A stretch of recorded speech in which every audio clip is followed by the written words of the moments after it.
네, 굿모닝 인포맥스 3부. 이번에는 경제 이슈를 심층 파헤쳐보는 경제 언박싱 시간입니다. 네, 오늘도 깊이 있는 소식을 쉽고 재미있고 정확하게 알아보겠습니다. 네, 지금 인플레이션을 잡기 위해서 전 세계가 요동을 치고 있는데요. 금리 인상이 계속되고 있고요. 긴축이 계속되고 있죠. 경기 침체 우려 때문에 금융시장이 얼어붙고 있습니다. 강원도 레고랜드 사태가 자금시장 경색의 원인이 되면서 금리가 오르고 이 돈을 구하지 못해서 어려움을 겪는 기업들이 많이 늘어나고 있다고 합니다. 예, 맞습니다. 게다가 금리 인상에 부동산 경기까지 가라앉으면서 건설사들이 가장 먼저 이 돈맥 경화 사태의 직격탄을 맞고 있는데요. 한신공영의 경우는 금리가 연 65%까지 치솟기도 했습니다. 일각에서는 이제 건설사 등을 포함한 기업들의 부도설까지 나오고 있는 상황인데요. 지금 자금 시장이 얼마나 어려운지 오늘 이 생생한 현장의 이야기를 들어보기 위해서 오늘은 특별히 스튜디오에 2명의 기자가 나와 있는데요. 채권시장과 기획재정부 등을 출입하고 심층 취재하는 금융시장부 이재헌 기자를 오늘 특별히 모셨고요. 홍경표 기자도 함께합니다. 두 분 안녕하세요. 네, 안녕하십니까. 자, 지금 성유미 앵커가 얘기했다시피 자금시장 굉장히 어렵고 금리가 한신공영 일시적이지만 일단 65%까지 오르기도 한 그만큼 이제 불안하다는 얘기인데요. 연이자가 65%라는 얘기는 아무리 요즘 금리가 올라도 65%는 좀 상식에서 벗어난 맞아요. 굉장히 불안한 흐름인 것 같습니다. 네. 왜 이런 현상이 발생한 걸까요? 이정 기자 좀 얘기 좀 설명을 좀 해주시죠. 예, 저 한신공영 금리가 65%까지 치솟은 사건은 지난 1일에 있었습니다. 네. 예, 좀 그림을 보면서 제가 좀 설명을 드리겠습니다. 네. 준비해 주신 그림을 보면 우리 그 매매 수익률이라고 돼 있는 부분에서 이 65.147%짜리 우리 금리를 확인을 하실 수가 있거든요. 예. 예, 이게 이제 8건이 네. 많게는 한 400만 원 정도, 적게는 한 8만 원 정도의 8건의 거래가 이제 연달아 일어났었던 그런 사건을 얘기합니다. 네. 자, 근데 위로 쭉 가보시면 예. 이게 지금 시간 역순으로 되어 있기 때문에 예. 위로 갈수록 최신 거래인데 7분 후에 거래를 보시면 8%짜리의 거래 금리도 우리가 확인을 할 수가 있습니다. 다시 거의 정상 수준으로 왔네요. 맞습니다. 예. 이 하루에 단 몇 분 사이에 네. 마치 비트코인처럼 8%로 갔다가 65%로 가는 음. 좀 이런 현상이 나오고 있는데 네. 이런 걸 보면 이 우리 시청자분들은 이 도대체 한신공영이 문제가 정말 큰 건지 네네. 뭐 많이 의심을 하실 수가 네, 있는데 맞아요. 오해할 수 있죠. 예, 네. 조금 더 또 상세 설명을 드리겠습니다. 네. 이 채권 시장에서 이렇게 금리가 사실 날뛰는 거는 누가 봐도 비정상입니다. 네. 자, 근데 이 거래가 나온 그 시장을 우리가 볼 필요가 있는데요. 네. 여기가 이제 장내 시장이라는 곳입니다. 네. 예. 그 다음에 이 제가 준비한 그림을 보면 우리나라 채권 시장은 장외 시장과 장내 시장으로 구분이 되어 있습니다. 네. 네. 네, 장내 시장과 장내 시장의 거래량 비교를 보면 장외 시장이 거의 한 80%에서 90% 이 정도로 소화하고 있습니다. 예. 이 장내 시장에서는 기본 거래 단위가 이제 1,000원부터 시작되고요. 그 다음에 개인을 비롯해서 뭐 우리 뭐 많은 분들이 제약 없이 들어올 수가 있습니다. 네. 반면에 우리 장외 시장은 기본 거래 단위가 수억 원, 우리 국채를 거래할 때는 100억 원 이상으로 기본적으로 거래를 하게 돼 있습니다. 예. 자, 우리가 소위 말하는 시장 금리는 이 장외 시장에서 나오게 돼 있습니다. 네. 이 장내 시장은 보통 개인들이 가지고 있던 뭐 그런 회사채든 뭐 CP든 비교적 작은 금, 작은 맞습니다. 금액에. 예, 그런 걸 언제든지 환급할 수 있게 그런 시스템으로 만들어져 있기 때문에 네. 사실 65%그 금리가 나온 것은 어떤 개인이 좀 자금이 빨리 필요해서 이렇게 급하게 매도한 것이 아니냐 좀 그런 얘기가 나오고 있고요. 네. 예. 이 실제로 65%라는 금리는 굉장히 충격적이지만 이 가격으로 따지고 보면 네. 10,000원짜리 채권을 이 우리 그 당시에 팔았을 때 네. 네네. 8,700원 정도에 팔았거든요. 그러면 한 13% 정도의 손실을 보고 팔게 된 셈인데 네. 조금 뭐 돈이 급하게 필요하다. 그러면 13% 정도는 내가 좀 손해를 보고 나서도 팔 수 있는 수준이라고 하면 아까보다는 조금 받아들이는 이 충격이 조금 덜 하실 수 있을 것 그러니까 같습니다. 여기서 조금 자세히 제가 이제 이 기사를 보고 내용을 보니까 이제 방금 13% 정도 손해를 보고 팔았다는 얘기인데 이제 65%는 얘기는 사실은 이거를 만기일에다가 연리를 환산을 해보니까 65%라는 얘기죠. 맞습니다. 그죠? 그러니까 좀 숫자상으로 약간 오해가 있을 수 있는 부분은 있어요 분명히. 그죠? 예. 맞습니다. 그 이거를 이제 단순 해프닝으로 이제 볼 수 있다라는 말씀을 해주셨는데, 근데 이제 일각에서는 그래도 혹시 이게 어떤 위기의 전조 증상이 아니냐라는 이야기도 나오고는 있어요. 그렇기 때문에 이번 거래를 더 주목해야 된다라는 목소리도 있는데 실제로 좀 어떻습니까? 맞습니다. 이 사실 숫자 자체는 굉장히 충격적이지만 뭐 그런 일이 있을 수도 있다라는 아주 일말의 생각이 우리 네. 시장 참가자들의 좀 뇌리 속에 있었던 거죠. 그렇죠. 그래서 이 금리라는 것을 조금 설명을 덧붙이고 넘어가자면 저희가 이 은행에 가서 대출을 받을 때 금리를 좀 높게 받거나 그러면 좀 많이 좌절감도 느끼고 좀 또 내가 지금 대출할 때 얘기죠. 맞습니다. 네. 내가 지금 현재 있는 위치나 과거의 삶에 대해서 이제 다시 돌아보게 됩니다. 그래서 제가 또 준비한 그림이 우리 은행연합회에서 이 각 신용 등급 또 신용 점수별로 우리 대출 금리를 구분을 해놓은 걸 제가 가지고 왔습니다. 예, 지금 나오고 있습니다. 예, 맞습니다. 예. 이게 이제 그 개인들이 이제 개인 신용 점수가 낮으면 그만큼 대출 금리가 이제 올라갈 수밖에 없는데 자 이제 여기에다 제가 한신공영을 좀 빗대 보겠습니다. 자 한신공영은 우리나라에서 시공 능력 평가가 전국 한 25위 정도 된다고 하고요. 예. 그다음에 아파트 브랜드로 한신 더 휴를 운영하고 있다고 합니다. 네.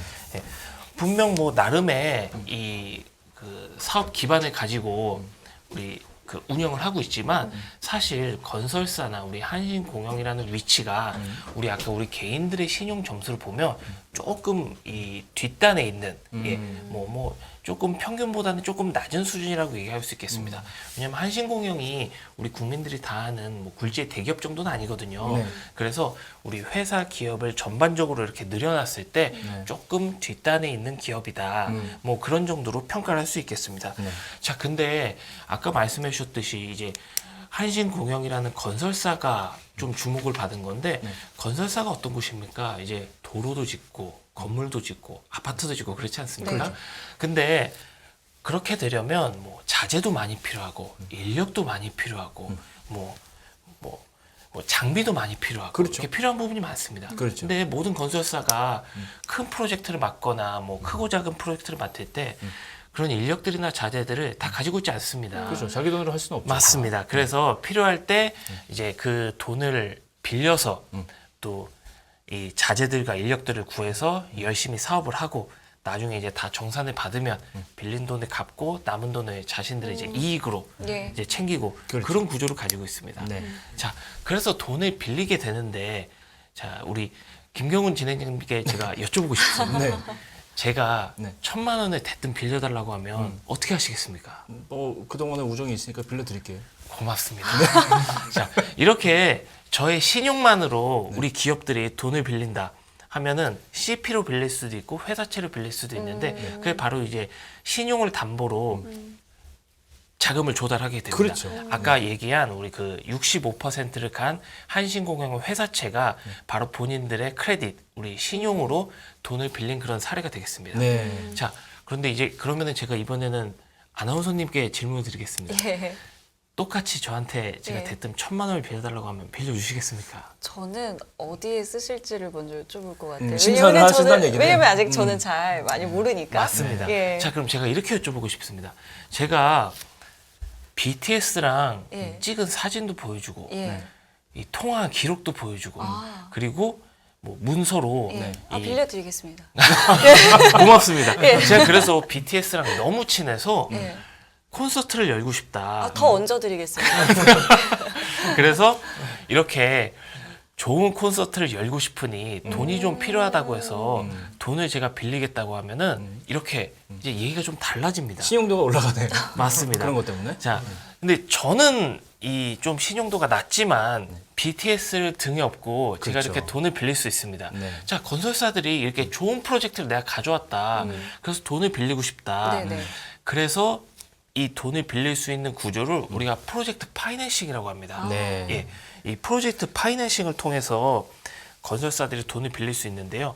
자, 본인의 신용으로 돈을 빌리든 우리 사업성을 담보로 돈을 빌리든 근데 이 돈을 빌리는 금리가 올라가게 됐습니다. 네. 그렇게 되면 사업에서도 좀 마진이 낮아지고 제가 사업을 하면서 남길 수 있는 돈도 적게 됩니다. 줄어들죠. 예, 그렇게 되면 돈을 빌려준 사람들이 좀 투자자들이 좀 불안하게 되고 그렇죠. 실제로 이 건설사 입장에서도 어떤 사업을 하고 있는데 별로 남는 게 없다. 지금은 내가 돈을 빌리지 않는 게 좋겠다. 혹은 이 사업을 잠시 중단하는 게 좋겠다.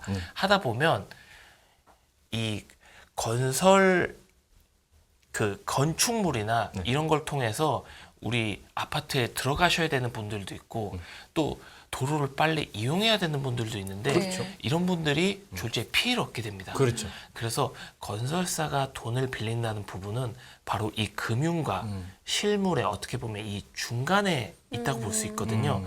이 한신공영이라는 그 자체의 문제가 아니라 아 건설사가 이렇게 높은 금리에 돈을 빌려야 된다. 혹은 건설사가 돈을 구하기 어려워졌다. 네. 그러면 실물 경제에 어떤 이제 악영향을 끼칠 수 있다는 그 연결고리 때문에 주목을 받고 있습니다. 그렇군요. 특히 요즘 같은 금리 인상기에는 방금 이정 기자가 얘기했다시피 돈을 빌리는 업종이잖아요. 빌려서 뭔가를 해야 되는 업종이니까 굉장히 민감할 수밖에 없기 때문에 부동산 경기 침체가 겹치면 완전히 이거는 위험성에 빠질 수 있다는 생각을 평소에도 하고 있었잖아요. 근데 최근에 보면은 이런 문제들 때문에 일반 멀쩡한 보통의 신용된 걸 가지고 있는 건설사들이 뭐 위험하다, 뭐 이런 찌라시도 돌고 맞아요. 리스트도 일부 돌고 하는데 물론 다 믿을 수는 없겠지만 이런 얘기가 도는 게 자체가 분위기가 좋지 않다 이런 걸 반증한 거겠죠. 홍경 기자 어떻습니까? 네, 시장에서는 부동산 PF 부실과 재무 건전성 악화로 이제 부도 위험에 처했다는 건설사들이 이제 루머가 돌기도 그러니까요. 했었어요. 예. 이와는 별개로 실제로 주택 분양 현장이 지방 등 미분양 위험 지역에 몰려 있거나 PF 자체 사업 비중이 높은 건설사들이 이제 그런 건설사 추려놓은 분석 리포트도 나오기도 했습니다. 예. 그 한국 신용평가에 따르면 입지 등으로 인해 미분양 위험이 높고 PF 자체 사업 비중이 높은 고위험 건설사로는 한신공영과 IS 동서가 꼽혔는데요. 네. 어떻게 보면 최근 한신공영 채권이 이상 거래 현상을 나타낸 것도 이러한 네. 리포트에서 이야기한 리스크가 반영됐다고 또 볼 수가 있습니다. 네네. 건설 경기가 꺾이면서 부동산 PF 비중이 클수록 미분양에 노출되고 자금 흐름이 막힐 가능성이 상당히 높은데요. 네. 저희 연합 인포맥스 자료에 따르면 건설사 연대보증, 채무 인수 등 부동산 PF 단기 신용 공여액이 가장 높은 곳은 롯데건설로 나타났고요. 그 다음은 현대건설, GS건설 순으로 나타났습니다. 네. 롯데건설은 아시다시피 둔촌주공 대규모 PF 사업을 좀 진행을 하고 있고요. 네. 최근 이제 유상증자와 계열사 차입 등으로 급한 불은 껐지만 앞으로 분양 사업이 제대로 이루어지지 않으면 네. 또 위기를 맞을 수도 있고요. 예. 건설사들의 PF 리스크가 커지면서 채권 시장 자금 조달은 어렵고 금융시장 기관 등을 통한 대출을 통해서 자금 조달을 하고 있는데요. 네. 최근에 또 금융기관들이 부동산 PF 리스크가 커지면서 대출 규제에 나서면서 이제 건설사들이 자금난에 허덕이고 있는 상황입니다. 그렇죠. 지금 이러한 상황에 또 최근에 있었던 레고랜드 사태로 단기 자금 시장도 얼어붙고 있다고 하는데 이게 지금 어느 정도 상황인지 이재영 기자가 좀 말씀해 주시죠. 예.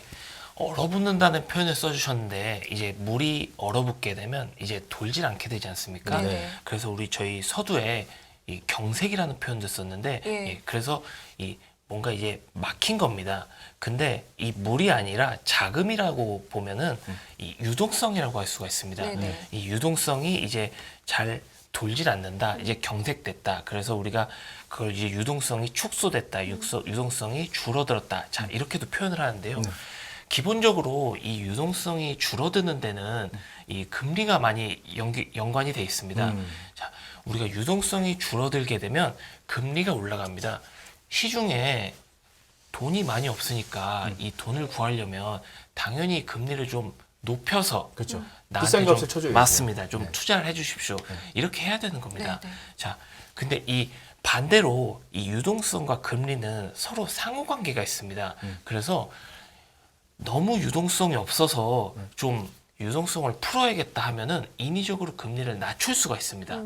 근데 어느 특정 구간에 금리를 낮출 수가 없으니까 우리는 기준금리를 낮추게 됩니다. 네. 예, 그래서 이 기준금리를 낮추는 것이 바로 우리 금리 정책, 금리 정책은 그리고 또 통화 정책의 하나입니다. 네. 그렇죠. 자, 이 통화 정책은 지금 모두 다 알고 계시다시피 그 기준금리를 모두 다 지금 올리고 있는 상태입니다. 네네. 네. 그래서 계속 유동성이 줄어들고 있습니다. 네. 근데 이게 생각보다 심하다는 게 문제입니다. 제가 또 준비한 그림이 있는데요. 네. 우리 연합 인포매스가 올해 1월에 네. 18명의 전문가들을 대상으로 네. 올해 연말, 음. 아직 오지 않은 올해 연말의 기준금리를 물어봤습니다. 네. 자, 그래서 표에 보시면 네. 2022년 12월이라고 돼 있는 부분이 있습니다. 네. 여기에 지금 한 1.5%에서 왔다 갔다 하고 있거든요. 전혀 예상을 못했다는 맞습니다. 얘기예요. 근데 지금 이미 기준금리가 3%입니다. 그러니까요. 올해 연초만 해도 우리나라가 기준금리 이렇게 많이 올릴 줄 정말 아무도 예상 못했던 겁니다. 네. 자, 그런데 우리 시청자분들도 엊그저께 FOMC를 보셔서 아시겠지만 미국은 아직도 금리를 더 올리겠다고 그렇죠. 시장이 많이 예상을 했는데도 불구하고 네. 더 올리겠다고 하고 있습니다. 예. 유동성이 예상보다 더욱더 많이 줄어들고 있습니다. 자, 근데 여기에서 돌발 이슈가 하나 나온 게 있습니다. 네. 바로 레고랜드 사태입니다. 네. 자, 레고랜드 사태에 대한 그림을 또 하나 준비한 게 있습니다. 네. 레고랜드는 굉장히 오래전부터 추진을 했었던 사업입니다. 네. 근데 계속 좀 미뤄지고 있었죠. 좀 속도감이 붙지 않게 됐습니다. 네. 자, 그 중에 하나가 이 레고랜드 사업이 잘 될지 안 될지 많은 분들이 이제 투자자들이 확신을 갖지 못했습니다. 네. 근데 구세주가 하나 나왔습니다. 네. 누구냐면 강원도입니다. 네. 강원도가 지급 보증을 해주겠다. 네네. 투자한 돈에 대해서 우리 그 강원랜드를 운영하는 사업 주체가 제대로 돈을 상환하지 못했을 때 네. 우리가 상환을 해주겠다. 네. 그래서 투자자들이 일시에 모이게 됩니다. 네. 예. 그래서 우리 레고랜드를 결국 짓게 되고 네. 우리 뭐 고객도 받게 되고 네. 열심히 굴러가는 와중에 중간에 한번 만기가 찾아오게 됐습니다. 네네. 네. 근데 우리 그 정치적인 이슈를 통해서 새로운 도지사가 우리 그 상환 의무가 있는 그 개발 공사에 대해서 청산을 발표하게 됩니다. 네. 그래서 나는 앞으로 이걸 처리하게 될 테니까 우리 투자자들은 그걸 감안해라. 자, 그러면 청산을 하게 되면 여기에서 이제 남는 돈이 생기는데 네. 그 남는 돈이 상환하는 돈보다 좀 적게 된 것입니다. 네. 그래서 결국 부도 처리를 맡게 됩니다. 네. 투자자들은 강원도라는 지방자치단체, 사실 거의 국가에 준하는 우리 신용 안정성의 인식이 있거든요. 네. 그렇죠. 여기가 이제 돈을 갚지 못하겠다고 선언을 해버리면 그것보다 좀 신용 안정성이 떨어지는 그런 CP들은 더욱더 불안감을 갖게 됩니다. 그렇죠. 예. 예. 그래서 일단 우리 강원도 관련 ABCP를 갖고 있던 걸 많이 처분을 하게 되고요. 왜냐하면 부도 처리가 됐기 때문에 이건 기관 투자가 입장에서는 가지고 있으면 안 되는 채권이 됩니다. 맞아요. 예. 그렇게 되면 이걸 먼저 처리를 해야 되고 그 과정에서 그것보다 신용 안정성이 낮은 채권들 이게 많이 시장에 이제 나오게 됩니다. 네. 그리고 CP에 대해서 더 이상 우리 기관 투자가들이 투자를 하면 좀 안 되겠다는 그렇죠. 위기의식을 갖게 됩니다. 맞아요. 네. 그래서 이 관련 CP 시장에 급격하게 돈이 줄어드는 그래서 유동성이 더욱더 줄어들고 더욱 경색되는 그런 사태를 맞게 된 것입니다. 그렇죠. 이 말씀했다시피 이 단기 자금 시장에서도 굉장히 위기감이 증폭되고 있는데 문제는 이게 정상 더 큰 시장, 회사채 시장 이게 지금 공사채 시장, 한국전력공사 예를 들면 그 시중은행들이 발행하는 은행채, 공사채들은 굉장히 우량하고 이거는 뭐 망할 염려도 없고 근데 그래서 금리가 낮았는데 투자자 입장에서는 근데 이게 이제 한전 같은 경우는 금리가 아시다시피 굉장히 어제 얼마인지 정확하게는 제가 모르지만 뭐 상당 평소에보는 말도 안 되게 이렇게 올랐잖아요. 이렇게 발행을 하니까 나머지 신용등급이 낮은 회사들의 회사채라든가 공사채는 아니지만 회사채들은 거의 뭐 팔리지가 않는 거죠. 그죠? 이를 이제 구축한다 이렇게 얘기를 하는데 그런 현황을 좀 간단하게 좀 설명해 주시죠. 예, 아까 우리 한신공영을 비롯해서 건설사들이 우리 신용 점수를 보면 네. 조금 평균보다 낮은 수준에 제가 있다고 말씀드렸습니다. 그래요. 그리고 연초에는 이제 금리를 우리가 이렇게까지 올릴 줄 예상을 못했는데 네. 결국 이렇게까지 금리를 올리게 되면서 시중에 있는 유동성이 많이 줄었다고 말씀드렸습니다. 네. 자, 그럼 결국 이 좀 신용 점수, 우리 또 신용 등급으로 보면 좀 뒷단에 있는 곳들에서 네. 많이 자금이 경색됐는데 어떻게 보면 한여름에서 한겨울로 빨리 갈 수가 없습니다. 네. 이 중간에 어떤 또 다른 요인들이 있습니다. 네. 자, 말씀해 주신 우리 공사들이나 우리 공기업들 그리고 시중은행들이 있습니다. 네. 자, 여기든 우리 공기업들은 특수 목적법에 따라서 설립이 되어 있습니다. 네. 그래서 이 돈이 없게 되면 국가에서 돈을 대주게 돼 있습니다. 네. 자, 그리고 그래서 기본적으로 우리 한전 같은 곳은 우리 일반 시청자분들이 망한다고 생각을 할 수가 없습니다. 그렇죠. 자, 맞아요. 우리 시중은행도 마찬가지입니다. 맞아요. 자, 근데 중간에 우리 한전 같은 경우에 좀 특수한 상황이 발생을 했습니다. 네.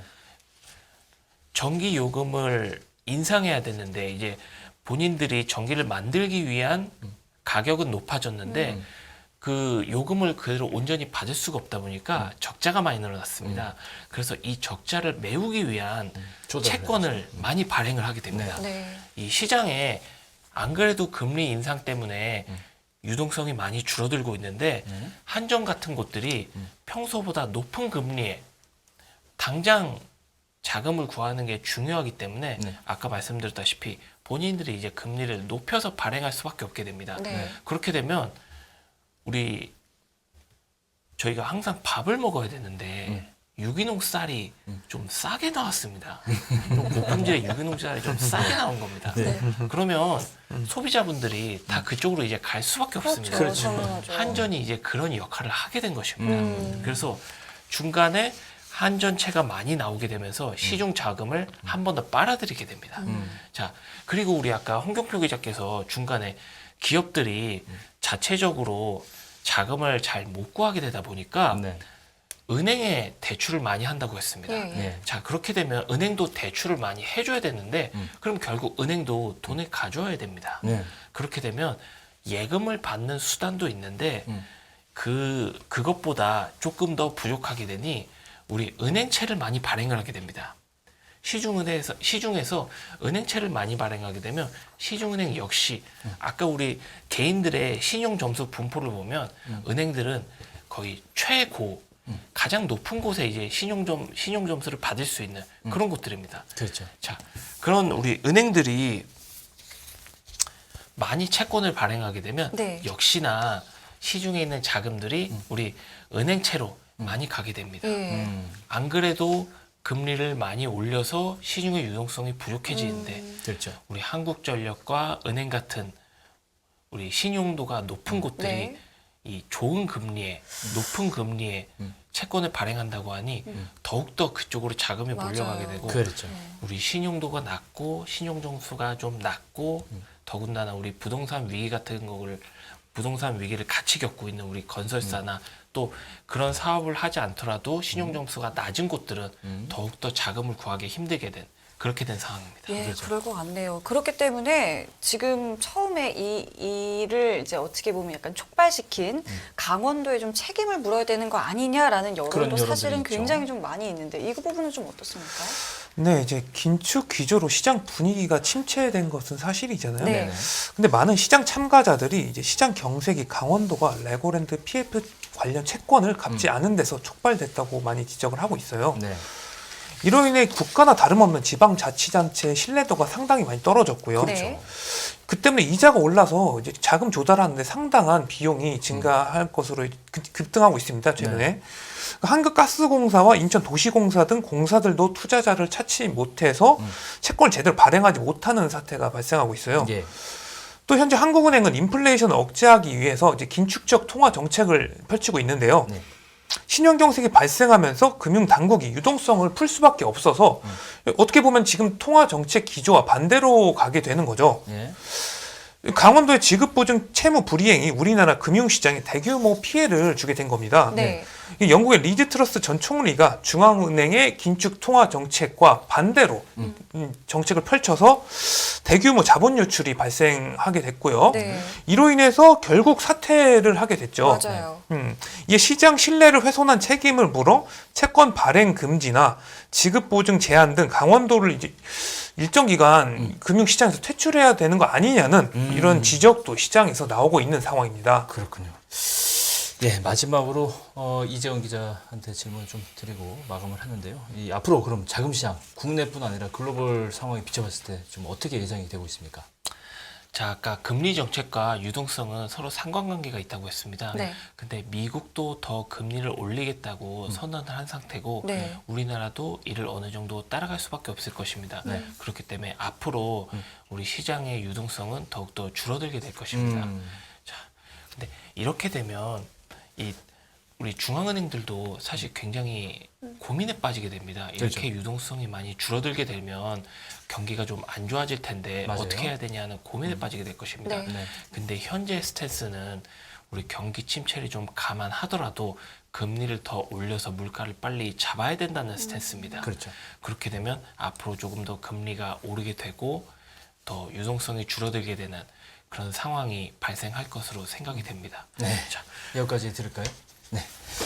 예, 오늘 이재원 홍경표 기자 수고 많았습니다. 네. 예, 다음에 또 좋은 내용 가지고 다시 또 나와주시기 바랍니다. 고맙습니다.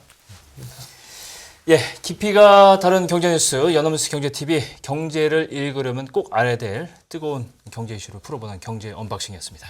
네, 오늘 경제 언박싱 어떠셨는지요? 시청자 여러분들의 생각을 저희 유튜브 채널에 남겨주시면 저희가 잘 반영하도록 하겠습니다. 네, 지금까지 김경훈 성김이었습니다. 고맙습니다. 고맙습니다.